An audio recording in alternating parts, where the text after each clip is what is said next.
Selamat sejahtera cikgu ucapkan kepada semua pelajar yang dikasihi. Pada hari ini cikgu akan ajar tajuk kata akronim. Apa itu kata akronim? Kata akronim ialah perkataan yang terbentuk daripada gabungan beberapa perkataan. Dan di sini biasanya bagi akronim kita akan rujuk akronim ialah perkataan yang terbentuk hasil daripada singkatan beberapa suku kata atau huruf tertentu. Jadi itu secara ringkas tentang akronim. Sekarang kita akan lihat jenis-jenis akronim. Terdapat empat akronim ataupun 4 cara pembentukan akronim. Jadi sini kita akan lihat satu demi satu tentang pembentukan akronim. Yang pertama, kata akronim cantuman huruf awal perkataan.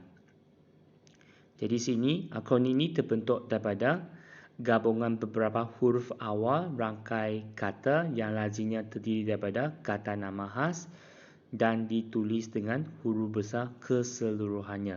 Jadi kalau pelajar sini kalau anda perhatikan sini kita dapat lihat contohnya bagi ABIM ataupun ABIB kita akan gunakan singkatan bagi Angkatan Belia Islam Malaysia. Kalau IKIM Institut Kefahaman Islam Malaysia. Dan seterusnya ADUN ataupun ADUN biasanya kita akan panggil ADUN. Jadi Ahli Dewan Undangan Negeri. Jadi ini ialah contoh akronim yang terbentuk daripada cantuman huruf awal perkataan. Dan sini kalau anda perhatikan jadi akronim ini semua dieja huruf besar sebab ini ialah kata nama khas. Bagi jenis yang kedua, cara pembentukan akronim yang kedua. Sini kita ada kata akronim cantuman huruf dan suku kata perkataan. Jadi sini kita dapat lihat iaitu sini akronim yang jenis yang kedua ini terbentuk daripada gabungan suku kata dengan huruf awal ataupun gabungan suku kata dengan suku kata. Oleh sebab kata yang terbentuk itu merupakan kata nama khas, huruf pertamanya dieja dengan huruf besar. Kalau anda perhatikan cara satu dengan cara dua. Cara satu semua eja huruf besar tapi yang kedua hanya huruf pertama saja.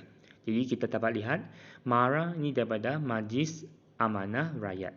Iaitu sini M untuk majlis, amanah A, basura, suku kata ra ni daripada rakyat. Jadi MARA. Yang kedua, PERKIM. PERKIM ialah Pertubuhan Kebajikan Islam Malaysia. Jadi pertubuhan ni kita per ni daripada pertubuhan, K ni ialah kebajikan, lepas tu Islam I, Malaysia M.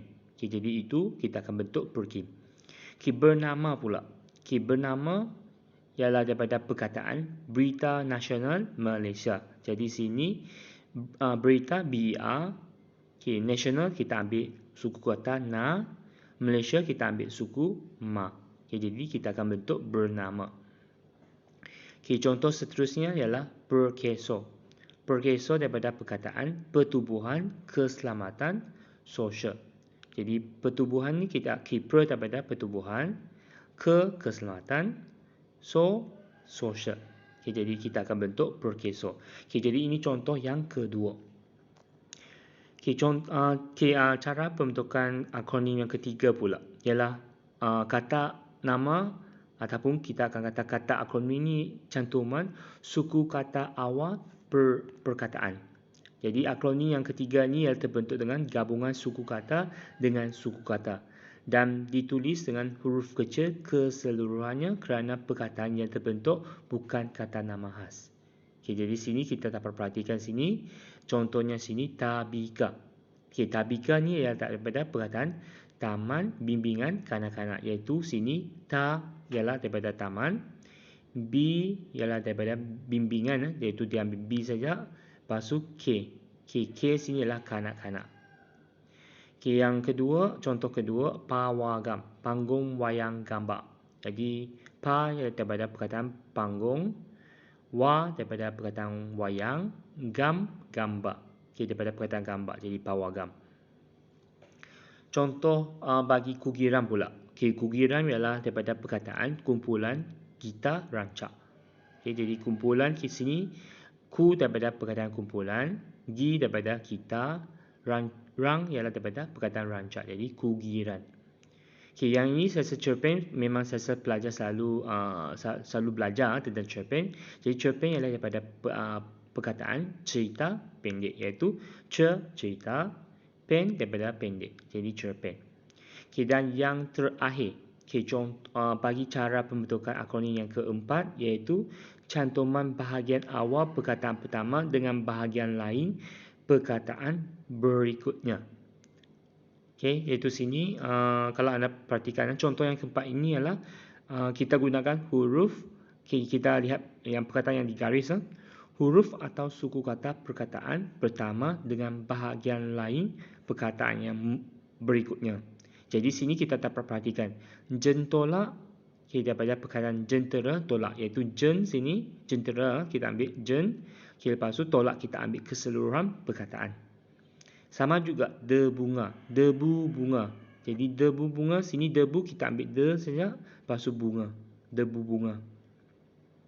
Okay, purata, okay, pukul rata. Kita jarang gunakan pukul rata, kita akan selalu gunakan purata. Okay, jadi saya rasa memang ada pelajar yang mungkin tidak tahu purata sebenarnya daripada pukul rata.